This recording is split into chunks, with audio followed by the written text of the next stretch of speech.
Hello, collective singles. Let's talk about it, friends. Let's find out if anything is coming up for you in 2026. Are you going to meet your person? Do you already have a person? I guess we could talk about that as well if it comes up in the cards. How you doing, collective? Thank you so much for clicking here. I appreciate you. Hey, if I didn't say it before in the last collective reading, I'm hoping that you will stop making New Year's resolutions. Happy New Year, by the way. You're probably getting this early in the morning on the 1st. And I hope that you will pick a word. If you do decide to pick a word, which is going to be with you all year, then please put that word in the comments. Maybe you might inspire somebody else. Let's find out what's going on for the singles, Sun, Moon, Rising, Venus, and Jupiter. Let's figure out what's going on for you, singles, in 2026. I will call it signs and symbols. You need to hear them or see them to know what's going on. No matter what your signs are, Sun, Moon, Rising, or Venus, or Jupiter, doesn't matter. We'll find out what's going on here. This may resonate, this may not. Tell me about the singles collective, please. Oh, all right. We start out with the King of Swords. Somebody's got to be honest about something. We've got the Two of Swords about making decisions. Yeah. The Moon. Oh, it's really hard to make decisions. It's really hard to be honest about making decisions when you don't know what the outcome is going to be. That's the number one question I get when I'm doing readings for people who come to me about relationship readings. They want to know what the outcome is. And what I say to them is, it doesn't matter what the outcome is because if you don't complete all the steps on the journey, you're not getting to the outcome anyway. So I think that's what this is kind of saying here. The King of Swords has wisdom, is somebody who's a bit older. So whether you're a young person or an older person or whatever way you think you fit into that hierarchy there, I feel like you are somebody who's really sharp, that you're a teacher, that you're very honest and truthful with people around you. But I also feel, and I'm just going to say, this may not be you, but for some of you it is, that you are very detached from your feelings, that you have a hard time connecting to your emotions. Well, if that's the truth, then this upcoming Cancer moon is really going to piss you off because the Cancer full moon is coming up, right? And that is very emotional. Is usually you being honest with your emotions. That could be this here too. So the Two of Swords is here. And I feel like it's really hard for you to be honest with yourself about what you want to do or where you want to go because you're not listening to your intuition. You know, when we pull up swords, especially the King of Swords doesn't believe it unless they see it, right? And so I feel like you're being very literal and that you don't know where this is going for you because you don't know what the outcome is. Things are not as they seem. If you are in a relationship with somebody, I feel like you've got to make a decision. This feels like possibly you met them around Cancer season, which would be June, July, or maybe you met them around Pisces season, which would have been February, March. It feels like somebody, or Aquarius season, possibly January, that you've been seeing for a while, and it's time for you to come to this place where you need to make a decision. To feel it out, you need to either release it or be really honest with yourself about where it's going from here. Tell me more about the singles, please. Could be dealing with a Cancer, a Pisces, a Libra, Gemini, or an Aquarius. You don't have to be. The Hierophant is here. Yeah. I think this is it. It feels like this is it. Oh my gosh, does it ever. Look, the King of Swords is being really being really honest about the commitment. So I think you're going to be having the talk. For those of you who are in a relationship or dating someone, it feels like if you've just begun dating someone and it's fairly new, I think that this talk ends up being whether or not we stay exclusive with each other. That means we clear out the DMs. What are we going to do? What does that look like? Do I lose somebody's number? What does that look like if we decide that we're going to be exclusive? It feels like there is some sort of a verbal commitment that might be coming up. And for some of you, it might not be coming up at all because Three Swords are here. You might decide to just let it go, that this is not the place where I want to put all my eggs in one basket. The Hierophant is also about structure. It's about being loyal to tradition. Look, maybe it feels like there is somebody here who just doesn't feel like they fit into your life, doesn't feel like they fit into your friends or family. So I think that somebody here is being honest and truthful with another person about making a decision about whether or not we go to the next level, which is commitment. Whether that is a commitment of time. For some of you, it could be a commitment of engagement or marriage. It doesn't have to be as serious as that. But the Five of Pentacles is here. Somebody is feeling like the other person either doesn't give them enough emotions, time, effort, energy, is feeling on the outside looking in.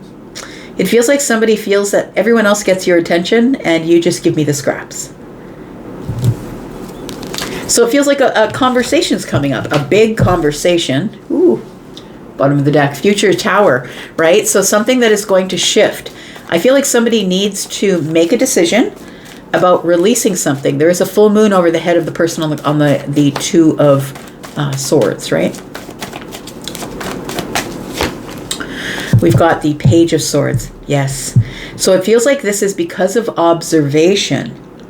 So it feels like not only, I'm not talking about just observing someone online, okay? I'm not just talking about social media, but I'm talking about observing someone's actions for you, like toward you, their emotional actions. It feels like you're observing someone emotionally, the depth of who they are. You're having a hard time figuring out what it is that their intention is, because the moon is an energy of illusion. It's also, things are maybe not as they seem. The Five of Pentacles is like, I feel like I'm left out on the outside looking in, and I'm watching and observing, and the things that I'm seeing possibly might change my life. We've got butterflies all around this person holding the Ace of Swords. Now for me as a reader, the Ace of Swords are down. The Ace of Swords in the hand of the Page is down. So for me as a reader, it means you haven't said anything yet. The Two of Swords is here. I need to make a decision about whether I want to carry on with this commitment or not, because I don't feel like I'm getting everything out of this friendship or loveship. You are single. We're talking about single, so it's loveship. I'm not getting what I want out of this. It feels like I don't have all the answers, or I need more information. Tell me about the Two of Swords. What is the decision you're about to make? Because I think the universe is forcing you to look at it intuitively. We've got the Nine of Swords. Something's worrying you here. Maybe it's something that you're hoping doesn't loop back. The Eight of Swords is here. Boy, you're really up in your head, eh? That's what it feels like. You've got the Eight of Swords. And we've got the Five of Wands. Yeah, it's indecision. So somebody here is really up in their head. What do I say? What do I do? The Five of Swords is holding back. Indecision. Competition. Is this person, if I say to them, look, I want you to empty out your DMs, are they going to empty out their DMs? Can I trust them? Can I trust them? Can I trust them emotionally? Can I trust them mentally? Tell me why the King of Swords is here. You could be dealing with someone who's Aquarius, Libra, Gemini, maybe a Taurus, possibly. Like I said, Cancer, Pisces. I've got the Two of Wands. I've got the Knight of Pentacles and the Ace of Wands. Somebody here is making a plan, and it feels like you're kind of stuck about what to do. Do I enter into this? So maybe you've just been dating someone. Maybe you've had 3 or 4 dates, and you're deciding, well, you know, we've gone out a few times. Is this person going to want to see me exclusively or not? Or if you're already dating this person, is this person going to put a ring on it? Like, what does the future hold? I don't really know. It's an illusion. The Knight of Pentacles tells me I got to stop and reassess this stuff. I don't care how long this takes. I've got to have honesty. You've got to be truthful and honest with me. I don't care if it hurts my feelings. Just tell me what's going on here. The Ace of Wands is the action that you put behind this plan that you're making here. There is a decision to make, and I feel like, you know, you can be in this Two of Swords all you want and think about it and get stuck and be blocked, but this asks you what's going on in the future. How long are you going to hold on to this? How long are you going to wait for somebody to say whether they want to see you exclusively, or whether we are going to get engaged, or whether engagement actually leads to marriage, or do we move in together? How long are you willing to wait? So the Ace of Wands says, look, life can be exciting. There's a lot of exciting things coming up in the future, but how long are you willing to wait? So I feel like somebody here needs to make a decision, but it's not just the decision of the mind. It's a decision you need to put action behind, and that's why the Ace of Wands is here. I feel like you are somebody who possibly is looking so far into the future that you're like, it's like the Disney ending at this point. But the truth of the matter is it's an illusion, is what it feels like. You don't really have the answers that you need in order to make the decision that you want to make. Tell me about the Moon. We've got the Page of Pentacles. Ooh, the Wheel is here. And then we have the Nine of Wands. I think you're ignoring it because you might already know the answer. The Nine of Wands is here. And the reason that you're not addressing it, the reason that you haven't brought it into the 3D just yet, is because you don't want to know the answer. Because I think that you already feel that this is an illusion. The Page of Pentacles is here. I do have to bring it into the 3D and materialize it and make a decision. Because the Wheel of Fortune is here, right? And that is change. You know that if you take out of your head and you actually say what you're saying, it could cause 3 swords to ensue if you bring it into the 3D. If I materialize this, if I say it and all of a sudden it's on the table, now we have to talk about it. And maybe it's best if I just ignore it and leave it in the part of the illusion. It feels like the Wheel of Fortune isn't going to allow you to do that, though, because we are in the year of 1. And we are talking about the first year, or the first month of the first day of the year of 1. That's 3 ones. We're at the beginning of something. I feel like the Wheel of Fortune is expanding everything, but first you've got to get the tangible thing on the table. You've got to give the message in the 3D, get out of your head, stop holding back at the Two of Wands, and you've got to say the thing. What's going on from here? Because the Wheel of Fortune isn't going to stop moving. Your life isn't going to stop expanding. Everything is going to keep moving forward, and everything is going to change. So no matter what happens here, something changes because the Ace of Pentacles is on the table. And I think that the reason you'd rather stay in the illusion is because of the Nine of Wands. Did I just choose the wrong one again? But how long are you going to wait? Like we see all of this ivy that's around the bottom of this wand, right? How long are you going to wait? Ivy grows on things that have been standing for hundreds of years, like castles. How long are you going to wait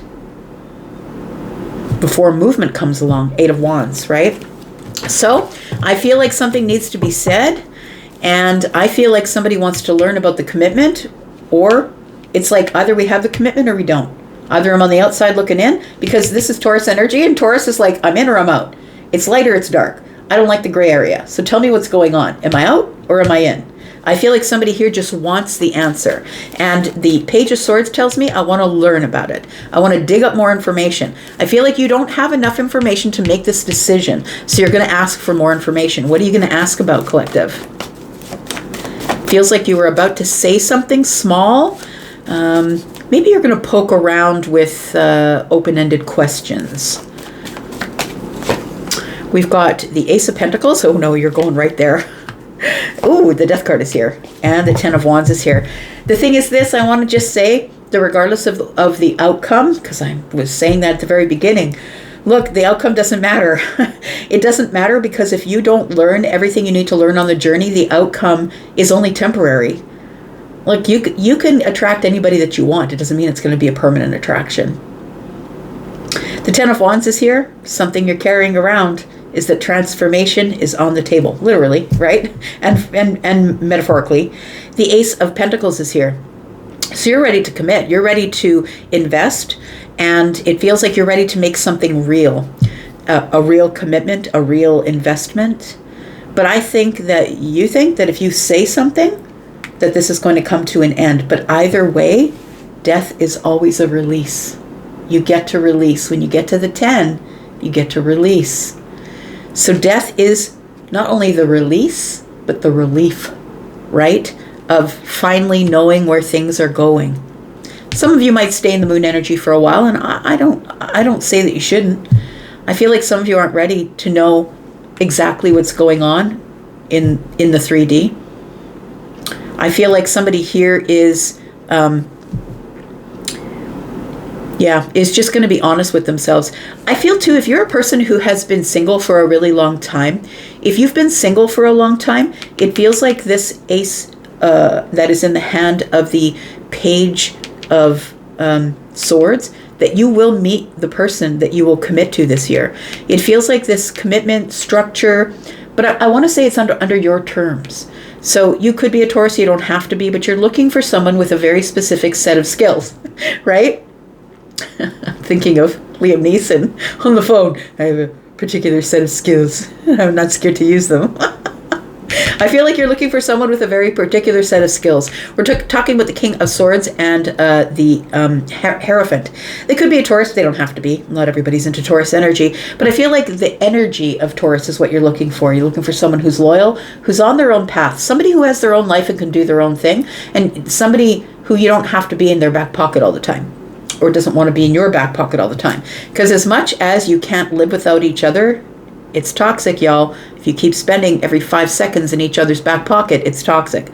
And I feel like this energy is like, I want somebody who can stand on their own, somebody who has their own doctrine, who has their own dogma, somebody who has their own direction, somebody who's loyal, somebody who's solid, somebody who's possibly on their way to creating their own structure, building a house, building a business. I feel like you have specific criteria about this person being very honest about who they are religiously, who they are spiritually, and who they are and what path they're on. So I feel like somebody here is going to learn more about this. It feels like this illusion, you don't see the Wheel of Fortune coming. Something's about to change because you're about to meet somebody in the 3D. Now, when I say meet somebody in the 3D, I don't mean online. To me, online is wands. So this is pentacles. I'm talking face to face. So that means if you're a person who's shopping people's faces online, that's not where you're going to meet your person. And that's not for everybody. I mean, do what you're going to do. But I feel like I'm talking to somebody who's possibly slow to commit, because Scorpio, Taurus, Aquarius, Leo is here. Taurus is here. Aquarius is here. Somebody who's slow to commit. If you're a person who's slow to commit, I suggest you get out there and start being social. Join a team. Join a group. Join a social something or other, because you're going to meet your person face to face. You're not going to meet them by shopping faces, swiping left and right. Tell me what the outcome is here. Please tell me what the outcome is for the singles. So when I talk about somebody who is going to the next level, to me as a reader, when I read from my perspective, you're not single until you're married. So whether you're dating someone, I don't care if it's long term, whether you live with them, whether you don't, I don't care about all that business. If you are married, you are off the market. If you are not married, you are not necessarily off the market. Don't think you can't make changes. I'm looking at this Taurus energy, somebody who feels like they got to be loyal no matter what. And if somebody's not going to claim you, then you don't have to be honest. Oh, look, that just came out on its side. The challenge is movement for some of you. We have that, we have that, and we have that. So for some of you, this is coming up really soon. It does feel like if you have been waiting to meet somebody, it could be a Leo, could be a Sagittarius, doesn't have to be. I've read off the other signs here. We got Virgo, we got air signs, we got Taurus, we got fire signs, right? Scorpio is represented here. So I feel like that there's going to be some sort of a breakthrough. Some of you are about to meet somebody. Somebody who's very appealing to the eye. Somebody who is very successful, very, very disciplined in their life, but also someone who's not going to show you their feelings right away. It's because Chariot is Cancer. Cancer energy plays under the surface. Cancer, it takes them a very long time to bring their feelings to the surface. So I'm going to say that regardless of who is showing up, I feel like somebody might be showing up that's kind of hot, sort of sexy, beautiful, handsome, whatever it is. And it feels like, boom, they're in your face all of a sudden. But I think you need to get out and meet somebody face to face. It feels like this Chariot energy is telling me that it's about to happen quickly, but it does feel like this person is not going to show you their feelings. So don't expect this across the crowded room, and make sure they're not a love bomber. I'm just going to say. I don't think it's going to matter if they are a love bomber, because if they are, those of you who are in the Nine of Cups already, you're not putting up with that shit, right? Because the Nine of Cups is, I don't need external validation. So a love bomber can't get past the boundaries of someone who does not require the external validation. If you're a person who crumbles when the beautiful person comes up and slaps you on the ass or loves your hair, then you're going to fall into that love bombing stuff really easy. But if you're somebody who is already happy with yourself, somebody who doesn't need the external validation, then it's going to be harder to rock you because you're already healed, right? So I'm going to leave that right there. Hope it made some sense for some of you. Y'all, thank you so much for all the ways that you love me. I appreciate you so much. Happy 2026 to you. Happy New Year. I'm going to go for now. I'll be back because I'm always back, and we will do it again in 2026. Take care of yourselves. I'm out. Bye-bye.